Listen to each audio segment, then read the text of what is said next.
चकबंदी अधिकारियों पर भ्रष्टाचार के गंभीर और नियमित आरोप लगते रहे हैं। आप अपने बचाव में क्या तर्क देंगे? उत्तर प्रदेश में बहने वाली नदियों में सबसे लंबी नदी कौन सी है? उत्तर प्रदेश के कुछ जगहों को स्पिरिचुअल सर्किट में जोड़ने की बात की गई। ये कौन कौन से हैं? फिल्मों में ये दिखाया जाता है कि गाँव की तरफ जाने में बड़ा इंटरेस्ट है। क्यों है उनका इंटरेस्ट? उत्तर प्रदेश की ranking ease of doing business में कहाँ पे है? नेपाल के साथ उत्तर प्रदेश की सीमाएं लगती हैं। कितने जिलों की?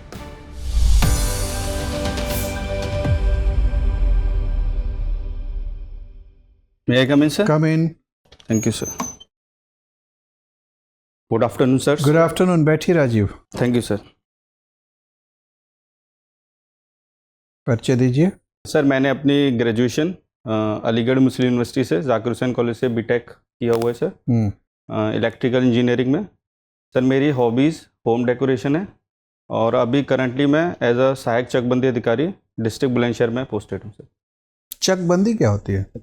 सर चकबंदी एक कल्याणकारी योजना थी यूपी गवर्नमेंट में, जिसमें जो छोटे छोटे खेत होते हैं उनको इकट्ठा करके एक जगह पर बड़े खेत के रूप में इकट्ठा कर देते हैं, जिससे उसके कुछ फ़ायदे हैं, इसलिए चकबंदी करी जाती है सर। ये कार्यक्रम था यूपी सरकार का कि अभी भी चल रहा है? नहीं सर, अभी भी चल रहा है, ऑनगोइंग है, प्रोजेक्ट है सर, चल रहा है, तभी तो आपको नियुक्त किया गया है। जी सर। तो क्या उपलब्धि और क्या विफलता? चकबंदी तो माना जा रहा है यूपी में लगभग फेल हो गया है। सर अगर देखा जाए तो बहुत सफल रही है चकबंदी। पहले फेज़ में लगभग 10,000 से ज़्यादा गाँव में चकबंदी करी गई यूपी में, जो सक्सेसफुल रही है। कुल कितने गांव हैं यूपी में? सर यूपी में लगभग 1,06,000 गाँव हैं। तो 1 लाख गांव में अगर 10,000 में हुआ है तो 10%? सर उसमें सर फेज़ में की जा रही है चकबंदी, क्योंकि सर चकबंदी एक लॉन्ग ड्यूरेशन प्रोसेस है, तो ज़्यादा गांव में एक साथ इकट्ठा नहीं किया सकता, उसके लिए वर्कफोर्स ज़्यादा चाहिएगी। तो फेज़ में चकबंदी करी जा रही है। तो पहले फेज़ में 10,000 से ऊपर गांव में की जा चुकी है। सेकंड फेज़ में लगभग 4,000 गांव में चकबंदी हुई है। अभी ऑन गोइंग भी अभी बहुत सारे गांव में चकबंदी चल रही है, जिसमें नए गांव भी गजट कर दिए जाते हैं। तो ये है सर। कहा जाए ना कि 75 साल में आपने 14% गांव में ये कार्यक्रम लागू किया, बाकी 84-85% गांव अभी भी इंतजार में है। जी सर, अभी सर थोड़ा स्लो प्रोसेस हो गया है, क्योंकि ज़मीनों के रेट थोड़े ज़्यादा हो गए हैं। तो कई जगह चकबंदी का थोड़ा लोग विरोध भी करते हैं, क्योंकि कटौती होती है चकबंदी में। दूसरी चीज़ है, इसको फास्ट मोड में करने के लिए यूपी गवर्नमेंट ने टेक्नोलॉजी को इसमें इंक्लूड करा है, जिसमें हम AI, ड्रोन, इन सब से चकबंदी करेंगे, ताकि जल्दी जल्दी फेज्ड मैनर में हम लोग चकबंदी को कर सकें। चकबंदी अधिकारियों पर भ्रष्टाचार के गंभीर और नियमित आरोप लगते रहे हैं। आप अपने बचाव में क्या तर्क देंगे? अपने समुदाय के बचाव में, अपने व्यक्तिगत बचाव में नहीं। सर क्योंकि ये आरोप लग रहे हैं, तो सबसे पहले तो हम लोग ना तो जो किसान हैं, कोई अगर करप्शन भी देना चाह रहा है, भ्रष्टाचार दोनों तरफ से होता है, तो अगर सामने से आ रहा है, सबसे पहले उसको कतई रोक देंगे कि ये नहीं होना चाहिए। दूसरा, चूँकि टेक्नोलॉजी को हम इंक्लूड कर रहे हैं, जिससे ट्रांसपेरेंसी बढ़ जाएगी। आप कंप्यूटर से चकबंदी होगी, एक प्री प्लान्ड मैप आएगा गांव का निकल के, जिसमें लोगों से हम गांव में जाके दिखा सकते हैं कि आपका चक यहाँ पे आ रहा है, आपका चक यहाँ पर आ रहा है, जिससे क्या होगा, लोगों को एक ब्रॉड आइडिया रहेगा।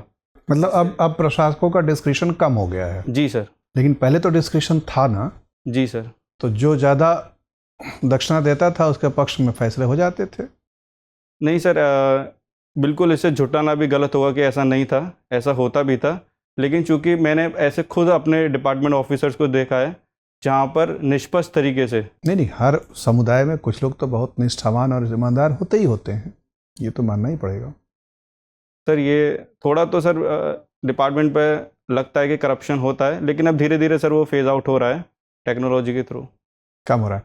आजकल बहुत सारा काला धन, शहर का काला धन गांव के कृषि भूमि में निवेश हो रहा है। आपका फील्ड एक्सपीरियंस क्या कह रहा है? निवेश की मात्रा हाल के वर्षों में कितनी बढ़ी है? सर मतलब खरीद फरोख्त अगर बढ़ गया, इसका मतलब कि पैसे आ रहे हैं उसमें? सर इसको ये देखना कि सारा ब्लैक मनी आ रहा है जमीन में, ये नहीं, तो आपको ये नहीं पता लगेगा कि ब्लैक मनी आ रहा है, आपको बस ये पता लगेगा कि आजकल खरीद फरोख्त की संख्या बढ़ गई है। हाँ सर, ये ठीक है, क्योंकि सर इसका एक दूसरा रीज़न भी है, क्योंकि जो ज़मीन है उसका आप देखें उसकी वैल्यू कभी घटती नहीं है, तो लोग एज एन इन्वेस्टमेंट पर्पस भी इसको आजकल देख रहे हैं। ये एक नया फील्ड है इन्वेस्टमेंट में, क्योंकि कभी आपको पैसे कम नहीं होंगे, हमेशा लॉन्ग टर्म में इन्वेस्टमेंट के लिए भी लोग देख रहे हैं। दूसरा, क्योंकि सर ग्रोइंग कंट्री इंडिया, तो रियल इस्टेट का बिजनेस भी काफ़ी बढ़ रहा है, जो कि सिटीज़ के बाहर भी जा रहा है। तो इसलिए भी ज़मीन की खरीद फरोख्त बढ़ गई है सर। तो कह सकते हैं, ये जो कि मेरा अंतिम प्रश्न है, कह सकते हैं कि आजकल गांव के कृषि भूमि में शहरी लोगों का स्वामित्व बढ़ता जा रहा है। हाँ सर, ये भी है। एक दूसरी चीज़ सर, शहरी लोगों का स्वामित्व तो बढ़ रहा है। दूसरा सर, जो गांव के लोग हैं वो भी सर थोड़ा इकोनॉमिकली स्ट्रांग होते जा रहे हैं, तो वहाँ भी ज़मीनी खरीद फरोख्त आपस में ही बढ़ चुकी है, जो मैंने खुद भी महसूस किया है सर। ठीक है राजीव। ये बताइए कि अलीगढ़, इसका किस नाम के लेकर चर्चा हो रही कि क्या नाम इसका कर दें? सर, अलीगढ़ का नाम हरिगढ़ बदलने की चर्चा कोई चल रही वजह है खास? Sir, Harigarh basically political move ज़्यादा है, लोकल जो पॉलिटिशियन है वो हरिगढ़ करना चाह रहे हैं। क्योंकि सर यहाँ पे हरिगढ़ नाम से एक फेमस मंदिर था। अच्छा, जी सर। और कोई खास वजह से अलीगढ़ फेमस है? सर, अलीगढ़ दो चीज़ों के लिए और फेमस है। एक तो सर लॉ इंडस्ट्रीज़ के लिए फेमस है, दूसरा अलीगढ़ मुस्लिम यूनिवर्सिटी के लिए भी फेमस है सर। ये मुस्लिम यूनिवर्सिटी क्यों कहते हैं? सर, क्योंकि ये सर सैयद अहमद खान ने बनवाई थी, तो तभी से इसका नाम अलीगढ़ मुस्लिम यूनिवर्सिटी है। उनका मेन जो फोकस था कि मुस्लिम्स को साइंस, कुरान और इस्लामिक स्टडी के साथ साइंस बैकग्राउंड से भी जोड़ा जाए, मॉडर्न एजुकेशन से। तो मुस्लिम ही इसमें पढ़ सकते हैं? नहीं सर, ऐसा नहीं है, सबके लिए ओपन है सर। सबके लिए ओपन है। अच्छा, आपने अपनी हॉबी में बताया है होम डेकोरेशन। जी सर। तो क्या करते हैं इसमें आप? सर, होम डेकोरेशन बेसिकली घर में बर्थडे हो या किटी पार्टी या फिर कोई भी फंक्शन हो, तो जैसे बैलून्स वगैरह, रूम सजाना, उसमें क्लीननेस भी आ जाती है। दूसरा लाइटिंग वगैरह देखना, ये सब होम डेकोरेशन में। तो कितना करेंगे, कितनी बार करेंगे आप? सर, यूजली घर में जैसे मम्मी साफ़ सफाई करती हैं, तो कुछ पर्दे लगाने हैं, वो भी होम डेकोरेशन का पार्ट है। कोई पेंटिंग लगानी है, वो भी होम डेकोरेशन का पार्ट है। तो नॉर्मली सर महीने में 1-2 बार तो होता ही सर, पर्दे चेंज करना, या फिर और किसी ओकेजनली ज़्यादा होता है सर। अच्छा, ये बताइए मध्य प्रदेश से उत्तर प्रदेश में आने वाली 3 नदियाँ कौन कौन सी हैं? कम से कम 3। सर, एक तो बेतवा रिवर, बेतवा, और सर एक रेहान रिवर। रेहान रिवर, किसी और नाम से भी जानते हैं उसको? सॉरी सर, अभी याद नहीं आ रहा सर। केन रिवर भी शायद आती है। केन नदी, ठीक है। उत्तर प्रदेश में बहने वाली नदियों में सबसे लंबी नदी कौन सी है उत्तर प्रदेश में, लंबाई के आधार पर? गंगा रिवर सबसे लंबी है जो उत्तर प्रदेश में बहती है। गंगा सबसे जी लंबी। सर। तो वह आखिरी जिला कौन सा है जिसमें गंगा गुजरती है और आगे बढ़ जाती है? सर, मैं गैस कर सकता हूँ, कंफर्म नहीं सर। बताइए। बलिया शायद सर। बलिया, और सबसे पहला? सर, बिजनौर में एंटर करते हैं। बिजनौर। जी सर। ठीक है। ये बताइए कि उत्तर प्रदेश को लेकर के, उत्तर प्रदेश में भी नहीं, हम गांव की बात कर लेते हैं जी। कि फिल्मों में ये दिखाया जाता है कि बात आती है नायक या नायिका या किसी की भी कि वह चाहता है गांव में चला जाए, उसे गांव के प्रति बहुत आकर्षण है। क्यों है? क्या सभी को है या कुछ खास वर्ग को ही है? सर, क्योंकि ऐसा माना जा रहा है कि लोग शहरों की तरफ ज़्यादा भाग रहे हैं बेटर लाइफ स्टाइल के लिए। उनको लगता है शहरों में ज़्यादा चीज़ें उनको मिल जाएंगी, तो गांव से लोग माइग्रेशन शहरों की तरफ हो रहा है। नहीं, मैं तो ये पूछ रहा हूँ गांव की तरफ क्यों जाना चाहते हैं? फिल्मों में ये दिखाया जाता है कि गांव की तरफ जाने में बड़ा इंटरेस्ट है। क्यों है उनका इंटरेस्ट? सर, वो ये दिखाना चाह रहे हैं गांव में सर एक पीसफुल लाइफ है, भाग दौड़ नहीं है, लोग अपनी संस्कृति और अभी भी कल्चर से लोग वहाँ ज़्यादा जुड़े हुए हैं। इन सब चीज़ों के लिए दिखा रहे हैं। तो क्या सभी क्लास के लोग वहाँ जाना चाहते हैं या कुछ विशेष क्लास के लोग? सर, सभी जिनका अपने जहाँ से ज़्यादा जुड़ाव है, तो वो लोग तो सभी जाना चाहते हैं, किसी भी क्लास के हों सर। अच्छा, तो मैंने तो सुना है कि जब भारत में ट्रेन चली तो उसकी वजह से जो लोग एक दूसरे को छूना पसंद नहीं करते थे वो एक साथ बैठ के यात्रा कर रहे थे। तो शहरों में ऐसे लोग जो छुआछूत से बचने लग गए, उन्हें अच्छा लगा, तो गांव में नहीं जाना चाहते। तो वो अभी भी नहीं जाना चाहते या अब स्थिति कुछ बेहतर हुई है? सर, मेरा मानना है कि स्थिति काफ़ी बेहतर हुई है। लोग अब जो पुरानी परंपराएं थी, छुआछूत थी, वो काफ़ी हद तक अब हट चुकी है शहरों की वजह से। पर गांव में अभी थोड़ा बहुत है जो धीरे धीरे कम हो रहा है। अच्छा, अपनी कोई 3 कमी बताइए। सर, पहली कमी है सर, मैं थोड़ा हेल्थ कॉन्शियस उतना नहीं हूँ। और दूसरा सर, मुझे आउटिंग करना थोड़ा कम पसंद है। और तीसरा सर, मैं लेट नाइट ज़्यादा उठता हूँ, ठीक। तो वो चेंज करना चाहूँ। राजीव, मुझे ये बताएं कि अ, राजीव गांधी के प्रधानमंत्रित्व काल में क्या क्या उपलब्धियां रही? सर पहली उपलब्धि जो मुझे याद आती है, राजीव गांधी टेक्नोलॉजी पे बहुत फोकस करते थे। ठीक है। दूसरा सर जो है वो डिप्लोमेटिक रिलेशंस को उन्हें नेबर से काफ़ी इम्प्रूव करना चाहा था। ठीक है। अभी सर यही दो याद है। कुछ गलतियां जो आपको लगता है कि वो अवॉइड कर सकते थे? सॉरी सर अभी याद नहीं। कोई बात नहीं। मुझे बताएं कि उत्तर प्रदेश का बजट आपने देखा है, क्या क्या मुख्य प्रावधान थे इस बजट में?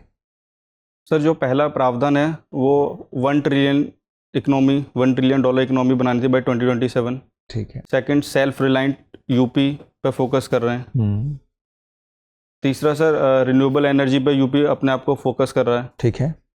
चौथा सर हम लोग इन्वेस्टमेंट और इंफ्रास्ट्रक्चर पे काफ़ी फोकस कर रहे हैं यूपी, जो बजट में भी जिसके लिए प्रावधान इंफ्रास्ट्रक्चर के लिए 55,000 करोड़ का बजट एलोकेट किया गया था इंफ्रास्ट्रक्चर के लिए। उत्तर प्रदेश में कितनी इंस्टॉल्ड कैपेसिटी है पावर प्लांट्स की, और कितनी डिमांड है? सर अप्रॉक्सीमेटली 24 गीगावाट की इंस्टॉल्ड कैपेसिटी है हमारे यहाँ पर, और demand sir 27 gigawatt approximately demand है सर। 27। तो ये जो अतिरिक्त ऊर्जा की जो डिमांड है, ये हम कैसे पूर्ति करते हैं? सर ये बोरो कर रहे हैं हम लोग। ठीक है। उत्तर प्रदेश में कुछ ऐसे डिस्ट्रिक्ट हैं जिनको सोलर हब के तौर पे या सोलर एनर्जी हब के तौर पे हम विकसित करने की इसी बजट में बात हो रही है। कौन से ऐसे शहर हैं? सर एक तो अयोध्या को हम लोग मॉडल सोलर सिटी के रूप में डेवलप ठीक कर है। रहे हैं। सेकंड सर नोएडा को भी विकसित किया जा रहा है। ठीक है। आपने अपनी कार्य योजनाओं में जो बजट में आपने प्रमुख बिंदु भी बताए, उसमें सोशल वेलफेयर स्कीम के बारे में चर्चा नहीं की। कोई खास वजह? सर याद नहीं रहा। कोई बात नहीं। यदि हम इसमें बात करें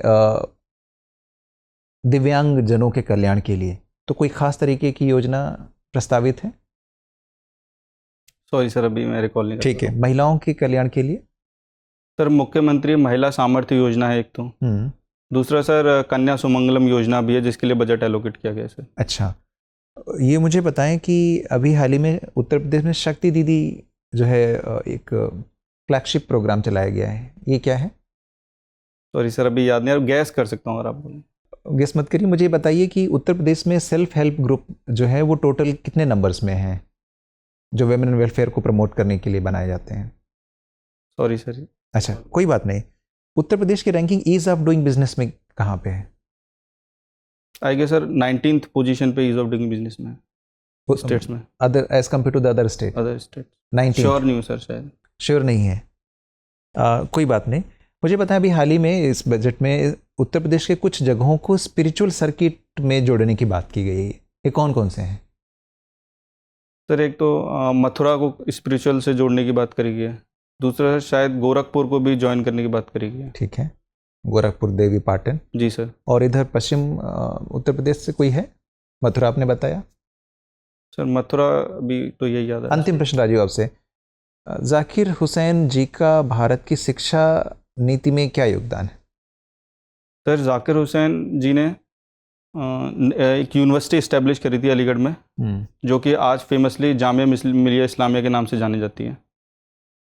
तो ये कंट्रीब्यूशन था सर। जामिया मिलिया इस्लामिया यूनिवर्सिटी जी सर। जाकिर हुसैन साहब जी ने सर अलीगढ़ में इस्टेब्लिश करी थी, जिसका बाद में वो सर दिल्ली लोकेट हुई, जिसका बाद में नाम चेंज करके जामिया मिलिया इस्लामिया हो गया सर। अच्छा। राजीव, वो राष्ट्रपति बनने से पहले किस पद पर थे? सर उपराष्ट्रपति पद पर थे सर। और उसके पहले? एक जो मुझे याद है सर, वो उससे पहले AMU के वाइस चांसलर भी रहे हैं सर। क्या किसी राज्य के राज्यपाल भी रह चुके हैं? सॉरी सर, मुझे उस बारे में जानकारी नहीं है। ये बताएं कि भारत नेपाल संबंध अभी कैसे चल रहा है? सर भारत नेपाल संबंध ठीक चल रहे हैं, पर कभी कभी सर थोड़ा क्योंकि पॉलिटिक्स, वोट बैंक पॉलिटिक्स की वजह से उसमें थोड़ा उतार चढ़ाव आ जाते हैं। पर अभी थोड़े नॉर्मल चल रहे हैं। क्या कुछ गर्मजोशी पैदा हो रही है? माफ़ कीजिए सर, अभी कोई आवागमन हुआ है? वहाँ के राष्ट्राध्यक्ष भारत आए हों, भारत के प्रधानमंत्री या राष्ट्रपति या विदेश मंत्री वहाँ गए हों?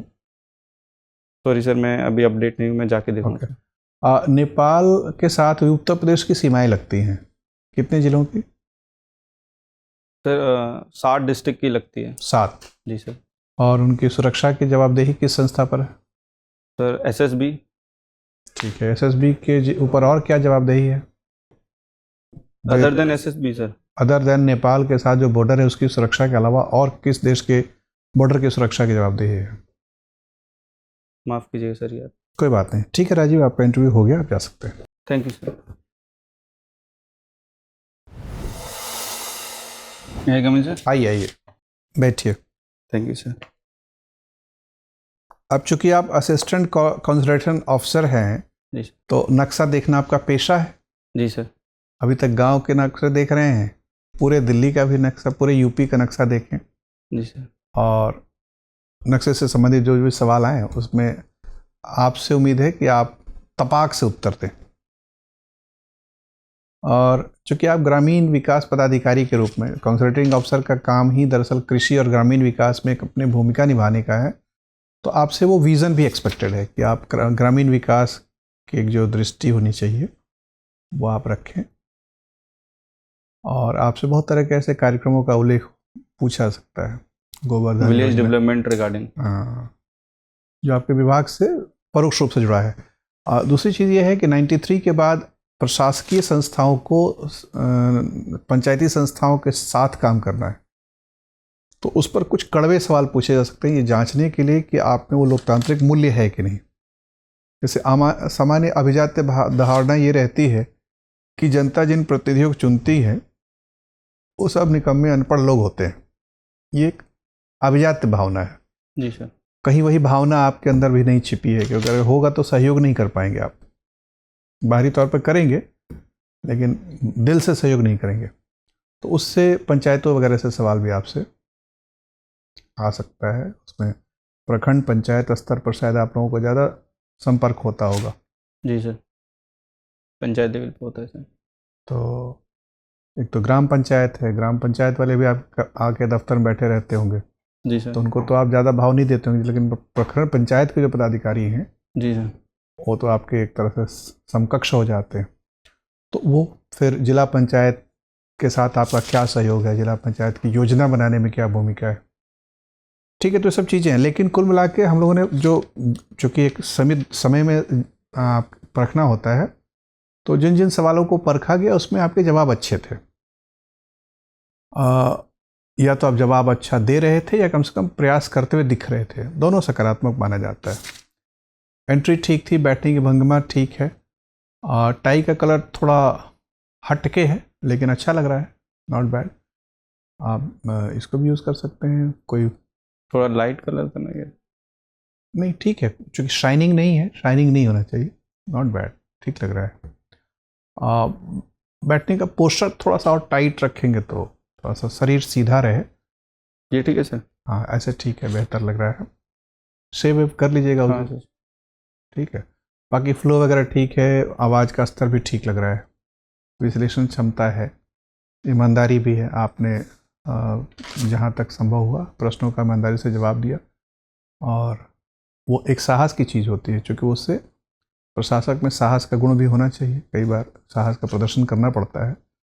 तो सत्य वही बोलता है जो साहसी होता है, झूठ तो आदमी डर के मारे बोल जाता है जी सर। कि भाई सत्य बोलने का साहस नहीं, तो झूठ से काम चला लिया। तो सत्यनिष्ठा अपने आप में साहस का परिचायक होता है, वो अच्छी चीज़ है, व्यक्तित्व का महत्वपूर्ण गुण माना जाता है, वो सब चीज़ें अच्छी हैं। तो कुल मिला के अच्छा लग रहा है। पहले कितने नंबर आए हैं इंटरव्यू में? सर 60 थे लास्ट टाइम। बढ़ना चाहिए इस बार, मुझे लगता है 70-75 होना चाहिए। थोड़ा सा बॉर्डर वाला और नक्शे वाला पर सुधार करिए, इसी से मुझे लगता है 10-15 नंबर का इजाफा हो जाएगा। चलिए, all the best. Thank you sir.